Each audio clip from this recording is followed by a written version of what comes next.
नमस्कार, देश प्रदेश खबर देख रहे हैं आप। और इन दिनों भारत और कनाडा के बीच संबंध जो है वो टूटने की कगार पर पहुंच चुके हैं। आपको बता दें कि G20 जिसकी अध्यक्षता इस साल भारत ने की थी, उसमें जस्टिन ट्रूडो जो कि कनाडा के प्रधानमंत्री हैं वो भारत पहुंचे थे। प्रधानमंत्री नरेंद्र मोदी हों या इंडिया की जो हायर अथॉरिटीज़ हैं उनकी तरफ से जस्टिन ट्रूडो का जोरदार स्वागत किया गया था। G20 जो कि 2 दिन चली थी, बड़े ही अच्छे और सौहार्दपूर्ण माहौल में चली थी, जिसके बाद पूरे देश में भारत का डंका बजा था। लेकिन जैसे ही जस्टिन ट्रूडो भारत से G20 अटेंड कर वापिस अपने देश यानी कनाडा की धरती पर कदम रखते हैं, वैसे ही उनकी मुसीबतें जो हैं वो एकदम से उफान पर आ जाती हैं। जिसके बाद कनाडा की संसद में जस्टिन ट्रूडो एक बयान देते हैं। उस बयान में जो आतंकवादी खालिस्तानी आतंकवादी यानी खालिस्तानी टाइगर फोर्स का जो चीफ था हरदीप सिंह निज्जर, उसको लेकर कनाडा की संसद में एक बयान दिया जाता है, बयान जारी कर दिया जाता है और आरोप भारतीय एजेंसियों पर लगा दिए जाते हैं। जी हाँ, ये आरोप कोई और नहीं लगाता बल्कि खुद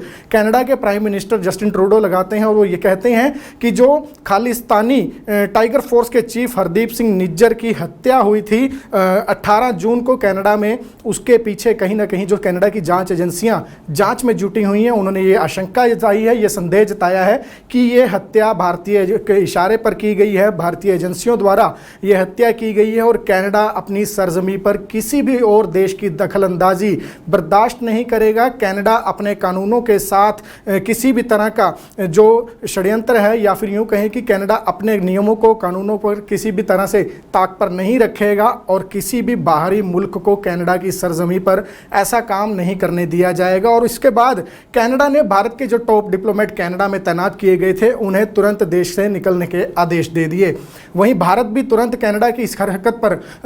एक्शन में आया और भारत ने भी अपने देश में यानी भारत में जो कनाडा के टॉप डिप्लोमेट थे उन्हें 5 दिन के अंदर अंदर भारत छोड़ने के आदेश जारी कर दिए। कनाडा के टॉप डिप्लोमेट को भारत का जो फॉरेन मिनिस्ट्री है उन्होंने तलब किया था, हालांकि 4 मिनट में ही उन्हें ये आदेश जारी कर दिए गए कि आप भारत छोड़ दीजिएगा, अगले 5 दिन का आपके पास वक्त है, 5 दिन के भीतर भीतर आप जो है भारत छोड़ दीजिए, अपने मुल्क अपने देश वापिस कनाडा चले जाइए। भारत और कनाडा के बीच संबंध लगातार बिगड़ते जा रहे हैं, लगातार बयानबाजी दोनों तरफ से जारी है, लगातार एक्शन जो है वो जारी है। पूरा देश जो है,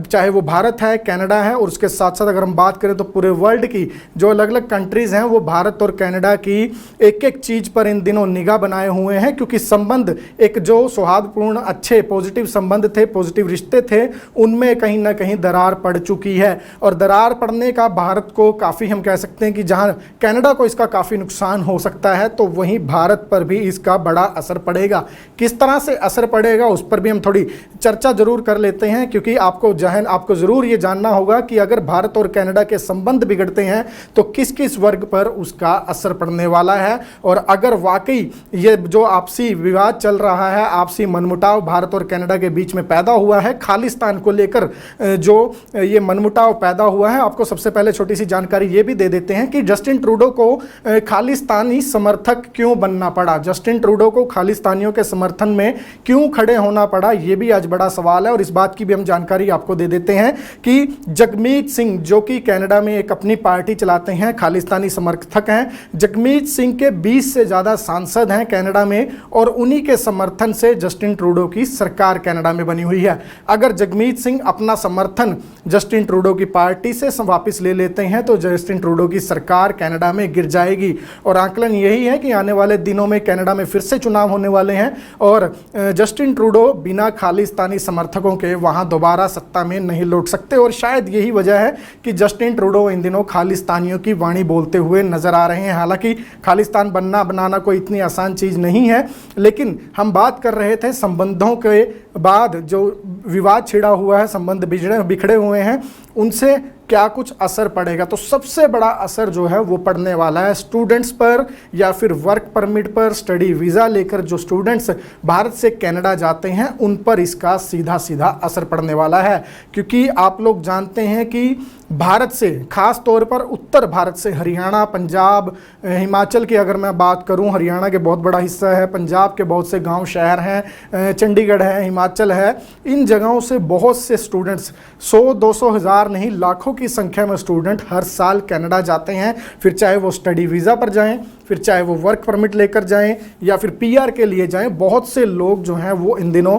कनाडा के लिए ट्रैवल कर रहे हैं। लगातार खबरें हम देखते और दिखाते हैं, हर रोज़ सैकड़ों की संख्या में, हज़ारों की संख्या में कनाडा वीज़ा जो है वो इशू कर रहा है। हालांकि वो बात अलग है कि कनाडा से खबरें ये भी सामने आती हैं कि वहाँ पर रोज़गार का, कामकाज का संकट गहराया हुआ है, लेकिन उसके बावजूद भी अगर भारतीय स्टूडेंट्स की हम बात करें तो पहली कंट्री अगर कोई पसंदीदा उनकी होती है तो वो कनाडा का नाम उसमें सामने आता है। स्टूडेंट्स की पहली पसंद जो है वो कनाडा रहती है। लेकिन अगर भारत और कनाडा के संबंधों के बीच में दरार पड़ती है, ये दरार जो पड़ चुकी है, अगर ये और ज़्यादा बढ़ती है, क्योंकि जस्टिन ट्रूडो जिस तरह से खालिस्तान की भाषा बोल रहे हैं, खालिस्तान के समर्थन में नज़र आ रहे हैं, और भारत जो है वो सीधा दो टूक यही कहता है कि ना तो खालिस्तान बना, ना बनने देंगे, ना बन सकता है। तो ऐसे में अगर जस्टिन ट्रूडो अपना खालिस्तान प्रेम इसी तरह जाहिर करते रहे और भारत जो है वो अपनी अखंडता, एकता पर मौजूद रहा, कायम रहा, तो कहीं ना कहीं आने वाले दिनों में हो सकता है कि जो स्टूडेंट्स के वीज़ा कनाडा इशू कर रहा है उस पर भी रोक लगा दी जा सकती है। हो सकता है भारत सरकार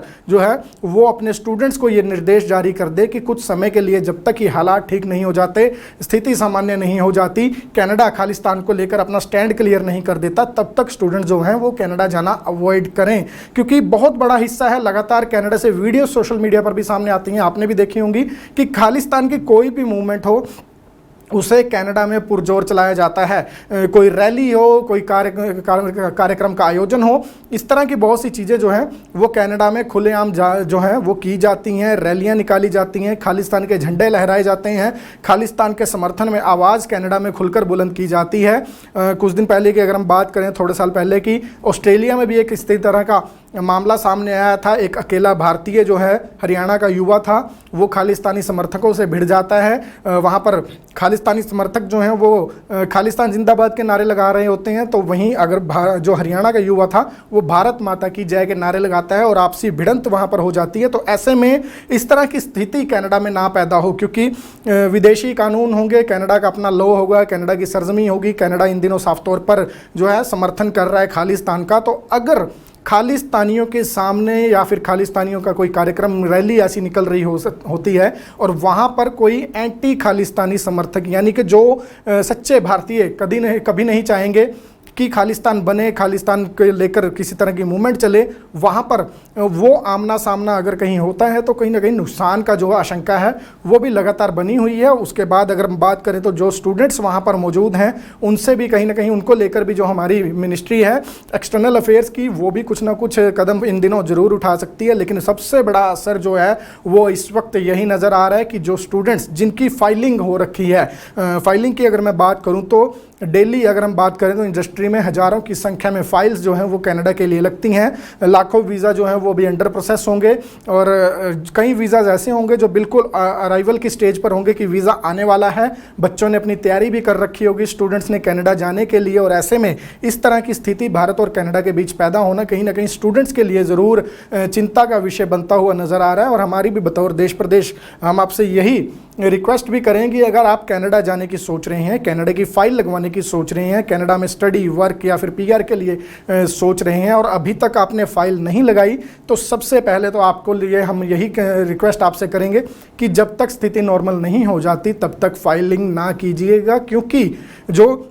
स्थिति है, जो हालात हैं, उनका भी ये नहीं क्लियर है कि और ज़्यादा जो बिगड़ेंगे या फिर बेहतर होंगे, तो इसी चीज़ों पर डिपेंड रहेगी कि आप फाइल लगाएं या ना लगाएं। अपडेट हम आपको लगातार देते रहेंगे। दूसरी बात आती है, जिन स्टूडेंट्स का वीज़ा आ चुका है वो अपने जो आपके कंसल्टेंट्स हैं या फिर एजेंट्स कहें हम, आप उनसे एक बार खुलकर बातचीत कीजिएगा। कनाडा में जो अगर आपके सर्कल में लोग हैं आप उनसे बात कीजिएगा। उसके बाद हालातों की जो जानकारी है वो लेने के बाद ही आप कनाडा मूव कीजिएगा। क्योंकि अगर आप जाते हैं कुछ दिनों में हालात ऐसे बन जाते हैं, क्योंकि हमने यूक्रेन की स्थिति भी देखी थी, वहाँ पर भी भारतीयों को निकालना पड़ा था। सिचुएशन क्या बनी थी वो सबने देखी थी। लेकिन अब इस दिनों जिस तरह की सिचुएशन जस्टिन ट्रूडो के संसद में बयान से बनी है वो कहीं ना कहीं चिंता ज़रूर बढ़ा रही है। उसके साथ साथ बड़ी बात यही निकल कर आ रही है कि अगर कनाडा जाने के लिए अभी तक आपने फ़ाइल नहीं लगाने की सोच रहे हैं, लाखों रुपया इसमें लगता है। हालांकि आफ्टर वीज़ा की बात कही जाती है, इस तरह के ऑफर्स दिए जाते हैं, लुभावने जो प्लान्स हैं वो दिए जाते हैं, लेकिन कहीं ना कहीं भविष्य के साथ खिलवाड़ जो है वो इस समय करने की ज़रूरत नहीं है। हालात लगातार बिगड़ते हुए इसमें नज़र आ रहे हैं। जो टॉप डिप्लोमेट थे वो भारत में से भी निकाल दिए गए हैं। कनाडा ने भारतीय डिप्लोमेट को कनाडा से निकलने के आदेश जारी कर दिए हैं। जो खालिस्तानी टाइगर फोर्स के चीफ थे हरदीप सिंह निज्जर, जिनकी 18 जून को हत्या हुई थी, उसमें लेकर ट्रूडो ने साफ कहा है कि हमारी एजेंसियां जांच कर रही हैं। इसमें कहीं ना कहीं भारत का हाथ सामने आ रहा है, सीधे तौर पर आरोप लगाए हैं और भारत भी इसको लेकर कड़े एक्शन की स्थिति में नजर आ रहा है। तो ऐसे में सीधे तौर पर देखने वाली बात यही होगी कि क्या कुछ असर इसका इंडियन स्टूडेंट्स पर पड़ता है जो वहां पर मौजूदा स्थिति में पढ़ रहे हैं, काम कर रहे हैं, और उसके साथ साथ जो स्टूडेंट्स यहां से जाने के लिए प्लान कर रहे हैं, यानी कि कनाडा जाने की सोच रहे हैं, फाइलिंग की हुई है, वीज़ा का इंतजार है, फाइल लगाने की सोच रहे हैं, तो उन सब पर क्या कुछ इसका इफेक्ट पड़ेगा वो ज़रूर देखने वाली बात होगी। लेकिन फिलहाल आशंकाएं यही जताई जा रही हैं कि सबसे पहला जो इफेक्ट पड़ेगा वो वीज़ास को लेकर पड़ेगा, क्योंकि क्रॉस बॉर्डर जो है दोनों कंट्रियां नहीं चाहेंगी कि इस तरह से तनावपूर्ण हालातों में स्थिति और बिगड़े। और वहां पर जिस तरह से खालिस्तान की मूवमेंट लगातार कनाडा में नज़र आई है, तो वो भी इन दिनों जिस तरह से ट्रूडो का बयान सामने आया है, तो कहीं ना कहीं जो खालिस्तानी समर्थक हैं वो और ज़्यादा एक्टिव हो सकते हैं। ट्रूडो के सामने दोबारा सत्ता में लौटने के लिए उन्हें कोई और रास्ता नज़र नहीं आ रहा है, खालिस्तान का समर्थन उन्हें चाहिए, और उसी के चलते इस तरह की बयानबाजी, इस तरह की जाँच की बात, भारत पर आरोपों की बात की जा रही है। और कहीं ना कहीं सीधा असर जो है वो स्टूडेंट्स पर पड़ता हुआ नजर आ रहा है। व्यापार की अगर हम बात करें तो व्यापार जो है वो एक सेकेंडरी इशू फिलहाल माना जा रहा है कि व्यापार पर जो असर पड़ेगा वो कहीं ना कहीं दोनों कंट्रियां जो हैं वो उन्हें बराबर झेलना पड़ेगा। लेकिन सबसे बड़ा असर जो है वो यूथ पर, जो इंडिया की जनरेशन है, यंग जनरेशन है, उसके साथ साथ जो स्टूडेंट्स हैं जो भविष्य तलाशते हैं कि भारत से पढ़ाई जितनी कर ली उसके बाद आगे की पढ़ाई जो है वो कनाडा जाकर करेंगे, और उसके बाद वहाँ पर सेटल होने की यूथ सोचता है, युवा सोचते हैं, तो उन पर कहीं ना कहीं भारत और कनाडा के जो ये रिश्ते बिगड़ रहे हैं उसका असर ज़रूर फिलहाल कहीं ना कहीं ये उम्मीदें जताई जा रही हैं, आशंकाएँ लगाई जा रही हैं कि उन पर इसका सबसे ज़्यादा असर पड़ सकता है। तो दोबारा रिक्वेस्ट है आपसे कि अगर फाइलिंग की सोच रहे हैं, कनाडा जाने की सोच रहे हैं, तो एक बार कनाडा और भारत के बीच जो संबंध बिगड़े हुए हैं उनकी एक्चुअल जानकारी लीजिएगा। जब हालात सुधरें तभी जाने की सोचिएगा।